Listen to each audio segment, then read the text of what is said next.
We want to turn to an NBC News exclusive we have tonight on the number of illegal border crossings. Officials from the Department of Homeland Security telling NBC News that the number of migrants illegally crossing the U.S. Mexico border has risen since the start of September, with Border Patrol apprehending 7,500 migrants just on this Sunday alone. NBC News Homeland Security correspondent Julia Ainsley joins us now with that exclusive reporting. Julia, I want to put that 7,500 number in perspective, right?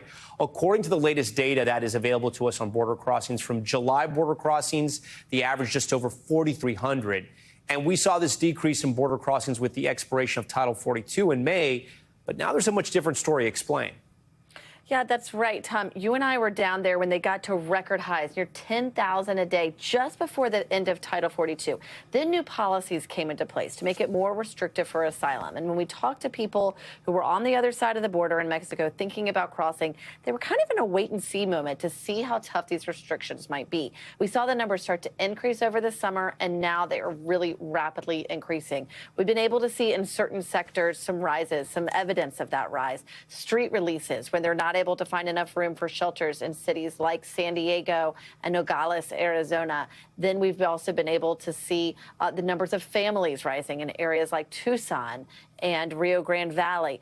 Now this actually takes into account a snapshot of one day across the entire border where they saw 7,500 crossings in a single day. And I'm told that's really on average about what they've seen the past week or so, as these numbers are starting to rise, as they typically do this time of year. But it's significant now because it's showing that those new policies put in place in mid-May, just when you and I left the border because of the end of Title 42, those new policies are not having as big of an impact as they did initially. And a lot of it is because Mexico can only take back so many migrants per day that they turn away.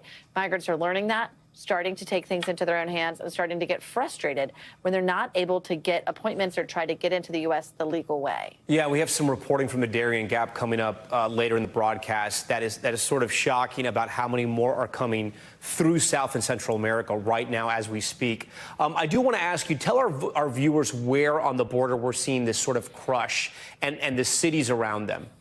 Well, we know that the busiest sector right now is the Rio Grande Valley, seeing about 1,800 per day. But that's a sector that's used to seeing a lot of migrants. And so they're able to get them quickly into shelters, into charities. But the second busiest sector is actually in Del Rio, Texas. The area of Eagle Pass, very remote, very small, is seeing a large number of migrants. In fact, Fox News reported that they saw 2,200 cross just between midnight last night and 10 a.m. this morning. Now, NBC News hasn't independently verified that, but we have seen pictures, large numbers of migrants crossing there. And it's in areas like that where they don't have the infrastructure to quickly process, shelter, and try to figure out who can actually stay in the United States to make an asylum claim. Those are the areas that get the most overwhelmed the fastest. We're also seeing the areas of Tucson and El Paso at number 3 and 4 in terms of the busiest border sectors, Tom.